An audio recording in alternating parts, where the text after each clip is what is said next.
O automobilismo brasileiro é o que é em grande parte graças a Interlagos. O primeiro autódromo do país foi a pista formadora dos principais pilotos de sucesso do Brasil, primeiro pelo autódromo e anos depois também pelo kartódromo. Foi durante muitos anos uma das melhores pistas do mundo, ao lado de circuitos como Spa ou Nürburgring. Hoje, aqui no Kart Campeão, você vai conhecer a história mais que especial do verdadeiro templo do automobilismo brasileiro.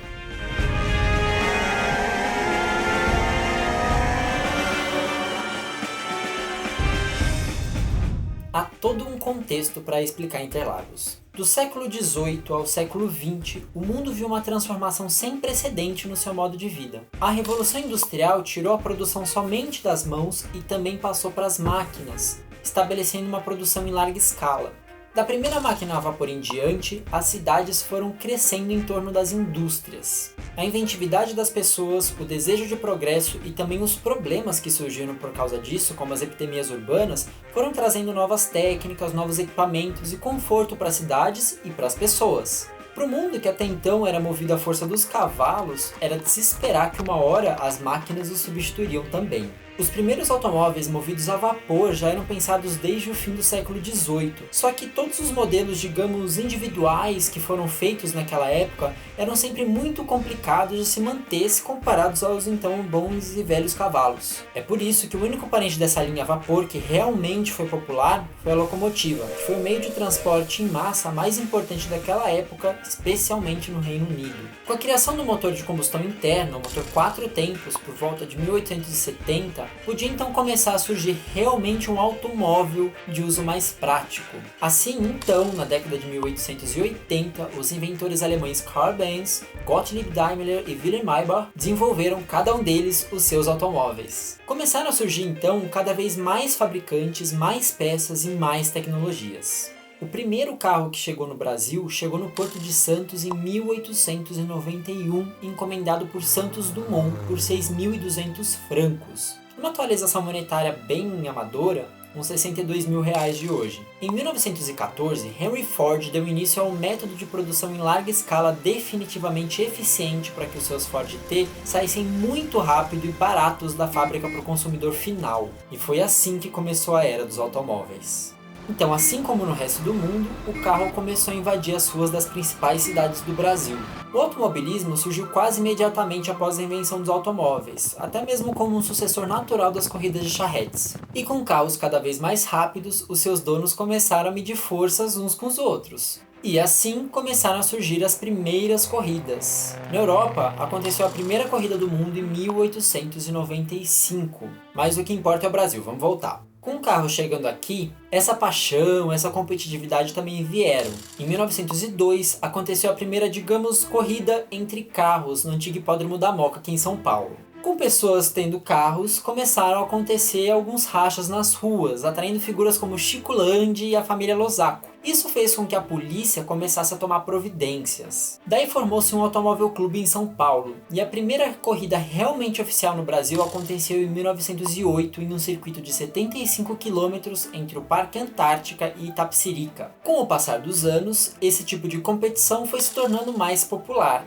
Na década de 1920, São Paulo já era o maior parque industrial da América Latina, com 720 mil habitantes e já 13 mil automóveis. E tinha o seu crescimento baseado nessas indústrias e no sucesso da produção do café. Milhares e milhares de imigrantes vinham para uma cidade que se expandia em torno do seu centro antigo e que até então dependia dos bondes. Ter um carro individual naquele momento era uma afirmação de status, e a velocidade combinava com o ar vanguardista daquela época. Naquele tempo São Paulo era menor. O que hoje é o sul da capital era o município independente de Santo Amaro, cortado pelos rios Guarapiranga e Jurubatuba, que são afluentes do rio Pinheiros. Todos eles eram rios tortuosos e de corredeira. Naquela época, a fornecedora de energia elétrica era a concessionária canadense Light, e a partir de 1907 ela começou a tirar do papel um plano hiper ambicioso. Construir uma represa de abastecimento no rio Guarapiranga, retificar o caminho dos rios, reverter o curso do rio Pinheiros e formar uma represa com o rio Jurubatuba, também conhecido como Rio Grande, e com as nascentes que tem naquela região. Tudo isso para gerar energia elétrica. Nasceriam assim então as represas Guarapiranga e Billings, que foi cheia em 1927. Vendo esse cenário aí, o engenheiro inglês viu uma oportunidade. Luiz Romero Sanson imaginou entre as duas represas um bairro satélite da cidade de São Paulo, onde as pessoas da cidade podiam encontrar um refúgio com casas de luxo, casas populares, praia artificial, clube de campo, hotéis, restaurantes e um cassino que iria bancar a obra. A sua empresa, a Autoestradas S.A., lançaria em 1926 o projeto do balneário satélite, reunindo esses empreendimentos a uma autoestrada centro-bairro, que hoje é o conjunto das avenidas 23 de Maio, Rubem Berta, Washington Luiz e Interlagos e o aeroporto de Congonhas. O suprassumo, a cereja do bolo desse empreendimento, seria uma novidade para a época. No centro desse pacote seria construído um circuito para competições automobilísticas, como parte de um parque com lagoas, quadras e uma pista de atletismo. Só que em 1929, a quebra da Bolsa de Nova York derrubaria o preço das sacas de café, que era o principal produto de exportação do Brasil, que desvalorizaram 10 vezes, passando de 200 mil réis para 21 mil réis. Isso fez explodir o lado político também, com a Revolução de 1930 e depois com a Revolução de 32, que trouxe várias limitações econômicas para o país. E esse cenário aí também parou a economia de São Paulo. Então era claro que o balneário satélite seria adiado. Mas quem acha que eles desistiram está enganado. Em 1931, a Autoestradas contrata Alfred Agache, o urbanista francês responsável pelo plano de remodelação do Rio de Janeiro entre 1927 e 1930 para elaborar o projeto do balneário, que passaria a se chamar Interlagos por se parecer com a região de Interlaken, na Suíça. Só que sem investimentos, a Autoestradas contaria só com seus próprios recursos e então construiria as obras ao longo dos anos. O Sanson, com o espírito voltado para o desejo de construir o melhor, tinha nas mãos um terreno de 1 milhão de metros quadrados em forma de anfiteatro e a determinação de fazer ali uma das melhores pistas de corrida do mundo. Ele passou a estudar então as melhores pistas que existiam naquele tempo, como Indianápolis, Brooklands e Trípoli. Nesse entremeio aí, a paixão do brasileiro pela corrida de automóveis só crescia e também as corridas se tornaram frequentes. Essas corridas ganharam papel internacional com a realização do primeiro Grande Prêmio Cidade do Rio de Janeiro, em 1933, no famoso Circuito da Gávea, um circuito de rua. Essa corrida revelou grandes nomes da época, como Manuel de Tefé, o Barão de Tefé e Chico Landi. A quarta edição da prova, em 1936, teve a participação de vários pilotos europeus. Esse sucesso aí do Rio fez com que São Paulo também organizasse uma corrida em 1936, o primeiro Grande Prêmio Internacional Cidade de São Paulo, nas ruas do Jardim América. Vários pilotos europeus competiram nessa prova que foi transmitida por todas as grandes rádios. Imagina o frisson, tudo parecia alegria até que algo mudou. Na bandeirada final, um acidente entre Manuel de Tefé e a francesa Helenice a arremessou para fora da pista, acertando e matando um soldado e 6 espectadores, além de ferir mais 34 pessoas. Por sorte, a Helenice sobreviveu. Vale lembrar que naquele tempo os carros eram aqueles charutinhos e essas corridas aconteciam quase sem proteção nenhuma para o público. As corridas de rua aconteciam com as pessoas nas calçadas e às vezes até mesmo na pista. Para você ter uma ideia, os jornais pediram para o público se comportar, tipo, mantenha-se no seu lugar, não invada a pista. É sério. Depois desse incidente aí, ficou claro que era urgente um lugar específico para competições automobilísticas que não fossem as ruas. Por isso, Eusébio Matoso, então presidente do Automóvel Clube do Brasil e que também trabalhava na Autoestradas S.A., pediu ao Romero Sanson que acelerasse o projeto de Interlagos. Só mesmo esse cenário para que isso saísse do papel no começo da Segunda Guerra Mundial, especialmente com o racionamento de combustíveis que ela causou. Para você jovem saber, o circuito imaginado por Sanson é diferente do que a gente tem hoje. Era uma pista com 7.960 metros de extensão, posicionada no fundo do anfiteatro que o terreno forma. Essa característica permitia uma visibilidade de 80% da pista para o público. Era uma pista fantástica, na minha opinião, extremamente técnica, que misturava trechos de alta, trechos de baixa, era muito legal.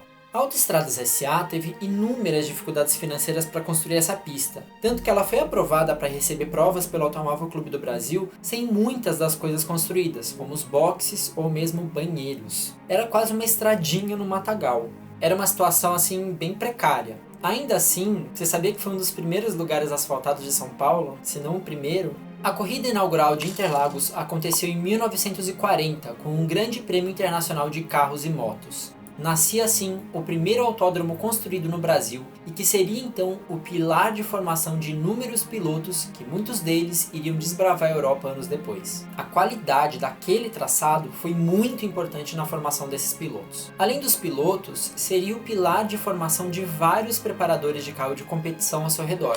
Em 1951 aconteceu a primeira edição das tradicionais 24 horas de Interlagos, nos moldes das 24 horas de Le Mans. A pista foi da Autoestradas praticamente até 1954, o ano do quarto centenário da cidade de São Paulo. Há muitas controvérsias com relação a como ele deixou de ser da Autoestradas, porque é admitido pelos livros e pelos jornais que a prefeitura adquiriu esse espaço para que ele fosse de todos os paulistanos por um valor de 29 milhões de cruzeiros. Só que a avaliação da época apontava que o terreno valia 300 milhões de cruzeiros, valor 90% maior, abrindo espaço para uma tese de que ele foi doado para a cidade. Na minha opinião, houve um meio termo aí. A Autoestradas não tinha mais dinheiro para financiar o projeto do balneário, depois da crise de 29, a proibição dos jogos de azar em 1946, ou seja, o cassino que ia bancar a obra já era, e o racionamento de combustíveis que a guerra causou. O balneário só era atraente para quem tivesse carro, e como não se tinha muito combustível, menos gente usava carro. A venda das terras, então, não decolou. Então a empresa começou a buscar algumas alternativas para capitalizar esse negócio. Daí eles foram enlaceando a prefeitura para ver se ela aceitava comprar a pista e assim injetar dinheiro na empresa. Num dia, lá no final de 1953, a Autoestradas lançou no jornal um anúncio de que estava vendendo ações de Interlagos por um preço muito mais baixo. E dias depois fez alguns eventos na pista, como um churrasco para o subprefeito de Santo Amaro. Dias depois, sai no jornal uma nota do prefeito Jânio Quadros avisando que não compraria a pista, porque estavam circulando uns boatos e a prefeitura não tinha dinheiro para isso. Só que 1954 estava chegando e São Paulo completaria 400 anos de história. E para isso a cidade formou uma comissão, a famosa Comissão do Quarto Centenário, presidida por ninguém menos que Titilo Matarazzo. Queria planejar a festa e onde ela aconteceria. Essa comissão foi a responsável por encomendar o projeto do Parque Ibirapuera, por exemplo. Na minha visão, a comissão do quarto centenário era, digamos, bastante animadinha. Eles colocavam dinheiro em tudo para que fosse uma verdadeira festa de arromba, que de fato foi, quem viu disse que nunca vai esquecer. Mas eu acho que a Autoestradas viu aí uma oportunidade enorme de fazer o dinheiro entrar. Eles conseguiram vender o terreno para a comissão organizadora do quarto centenário e ainda uma expectativa de investimento do governo no balneário para terminar a construção do hotel e das demais coisas. E assim aconteceu ali o Grande Prêmio Quarto Centenário da cidade de São Paulo, e Interlagos passou a ser patrimônio público quando foi entregue para a municipalidade. É claro que o governo deu para trás na palavra de investir no balneário. O hotel de luxo, que era previsto, por exemplo, não passou do segundo andar, está lá abandonado até hoje. Aliás, pouca coisa daquele projeto realmente saiu do papel. A partir de 1956, com o projeto desenvolvimentista do JK e a criação do Grupo Executivo da Indústria Automobilística, diversas montadoras e fábricas de autopeças passaram a vir para o Brasil e se instalaram aqui em São Paulo. Essas fábricas apoiaram a existência de Interlagos e a formação de muitos pilotos ali, realizando corridas de muito sucesso como as 1000 milhas brasileiras, que teve mais de 10 edições, os 500 km de Interlagos e ainda as 24 horas de Interlagos. Haviam muitas provas de longa duração que transformavam Interlagos então no verdadeiro templo do automobilismo brasileiro. Esse caráter de longa duração rendeu inclusive diversos recordes internacionais de resistência ao autódromo, sendo que vários deles não foram superados até hoje. Interlagos foi uma pista importante para as montadoras que vieram se instalar aqui no Brasil, porque elas usariam a pista e as suas corridas como teste de resistência dos carros e das suas peças. Só que Interlagos não acompanhou bem ali o progresso da indústria e continuava sendo uma estradinha no meio do mato. A prefeitura até então não tinha feito quase nenhuma melhoria no terreno, e isso abriu portas para que muitos acidentes acontecessem. A situação naquela época era realmente feia, porque tinha mato para todo lado, tinha muito buraco na pista, não tinha estrutura para nada. Depois de algumas mortes, a cidade acordou para o problema. E a partir de 1968 o circuito parou para reformas, que abririam uma nova página da sua história, virando realmente um autódromo.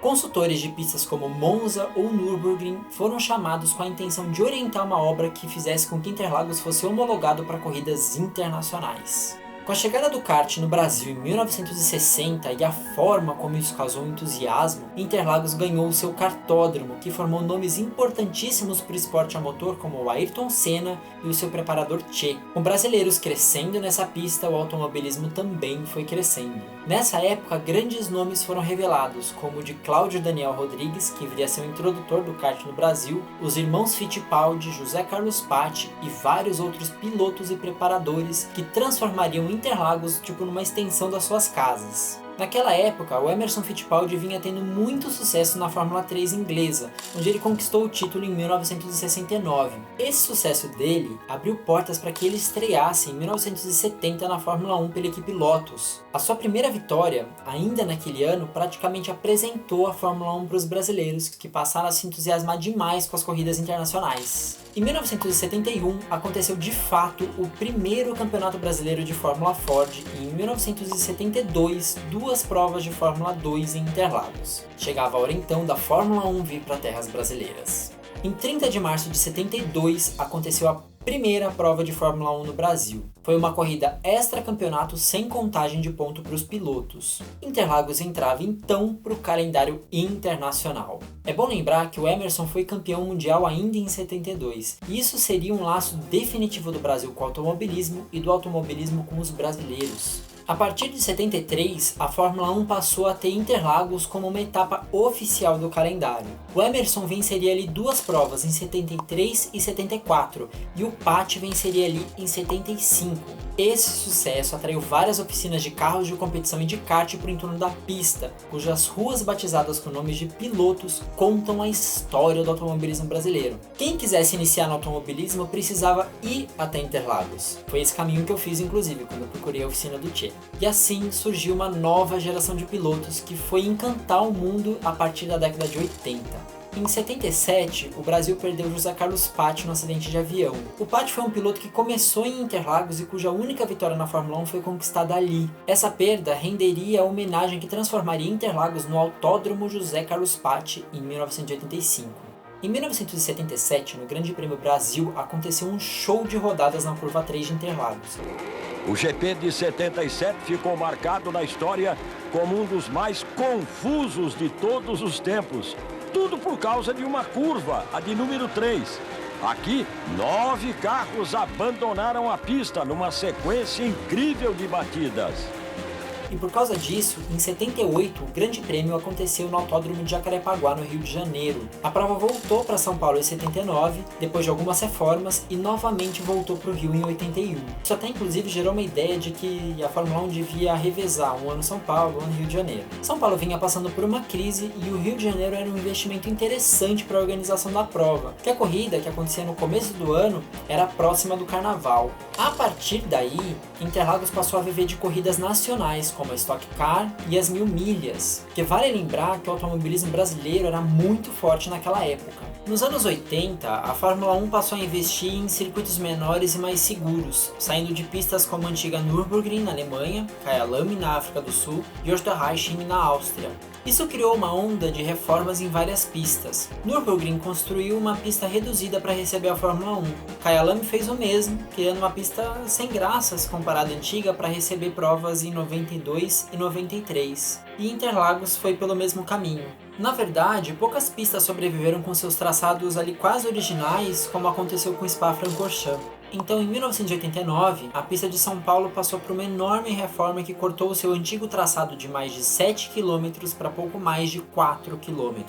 Não existia mais o retão com os seus anéis. Ao invés disso, um S de baixa velocidade no final da reta, o S do Senna, unia a reta dos boxes à antiga reta oposta. Interlagos não seria mais a mesma pista desafiadora que transformou ela no que é hoje, e que foi escola daqueles pilotos de sucesso. Muitos sentem que a pista foi mutilada, e até mesmo tem razão. Mas tudo tem os dois lados da história, né? Porque seria muito difícil manter o autódromo de Interlagos sem a Fórmula 1 numa cidade como São Paulo. E seria muito difícil cumprir todas as exigências de segurança do automobilismo moderno num terreno apertado por todos os lados como se tornou Interlagos. Criar áreas de escape na curva 3, por exemplo, sem desapropriar imóveis, etc., seria muito difícil. Ainda assim, criando toda uma estrutura de segurança com áreas de escape, além dos boxes e arquibancadas, São Paulo atraiu de novo a Fórmula 1. Em 1990, o Grande Prêmio Brasil voltaria para terras paulistanas, de onde não sairia mais. De lá para cá, Interlagos foi palco de 28 provas do Campeonato Mundial, tendo 4 vitórias brasileiras. 2 vitórias do Ayrton Senna, com a sua lendária vitória com só uma marcha, e 2 vitórias do Felipe Massa, que quase levou o título mundial em casa, que é uma coisa que teria sido assim mais um marco absurdo na história da pista. Eu lembro de ter assistido essa corrida ajoelhado chorando na frente da TV. Aliás, o Grande Prêmio Brasil, que era disputado no começo do ano, passou a acontecer no final da temporada. E assim, muitas das disputas pelo título mundial aconteceram em Interlagos. O Alonso, o Hamilton, o Raikkonen e o Vettel foram campeões no Brasil. Essa mistura fez com que a etapa de São Paulo fosse, por muitas vezes, a etapa com maior audiência da temporada, elevando o prestígio da cidade no mundo inteiro. Assim, a Fórmula 1 passou a trazer mais de 250 milhões de reais em receita para os hotéis, para os restaurantes da cidade, além de uma exposição na mídia que vale mais de 500 milhões de reais por ano. Passou a ser um ótimo negócio ter a Fórmula 1 aqui, fazendo com que a administração pública investisse bastante na adequação da pista às exigências da Federação Internacional de Automobilismo. Interlagos hoje é uma pista homologada entre as pistas de Grade 1, as mais seguras do mundo que recebem a Fórmula 1. Ainda em Interlagos, o kartódromo funciona até hoje com seu traçado original, e essa pista formou os maiores nomes do automobilismo brasileiro de ontem e de hoje. É quase um consenso entre os pilotos que é uma das, se não a mais importante pista do país, com um traçado extremamente técnico que é uma ótima escola para qualquer piloto. O kartódromo, aliás, foi reformado em 2014. Hoje, Interlagos corre um sério risco com as propostas de privatização que a prefeitura tem feito desde o começo de 2017, correndo o risco especialmente de ser totalmente descaracterizado e perder completamente a sua essência, que fez com que fosse a joia que é hoje. Nós montamos o quebra-cabeça dessa proposta para entender realmente qual que é esse risco. Não deixa de ver, tá lá no canal. Queria compartilhar com vocês que eu usei como base esse livro aqui, o Interlagos, Autódromo Internacional da cidade de São Paulo, do Paulo Scali. Ele é um livro que conta a história das corridas de Interlagos entre 1940 e 1980 e tem bastante registro. É muito legal esse livro. Ele é um pouquinho difícil de achar, um pouquinho caro, mas é um livro que vale muito a pena. Outro livro que eu usei foi esse daqui, Interlagos 2010, 70 anos de velocidade. Ele é uma publicação da SP Tours. É muito interessante, assim, a formação do contexto histórico dele aqui está muito boa. O mapeamento desse contexto histórico está muito legal. E ele conta mais sobre pilotos que passaram por Interlagos, algumas coisas assim. Então, juntando esses dois livros, assim, você vai ter uma excelente formação do que é Interlagos. Então eu sugiro para quem quiser saber mais, pode procurar esses livros. E aí, curtiu? Se você tiver alguma história sobre Interlagos, alguma coisa legal assim que você se lembre lá do passado, conta pra gente aqui nos comentários, a gente vai curtir bastante. E você, jovem, não sabia nem que Interlagos tinha uma história tão especial, né? O Kart Campeão é um canal que conta pra você histórias incríveis sobre o kartismo e sobre o automobilismo do Brasil e do mundo. Você precisa entrar nessa viagem, que tá se começar agora. Então não deixa de se inscrever. Eu sou Eric Bosterman, a gente se vê na próxima e pisa fundo.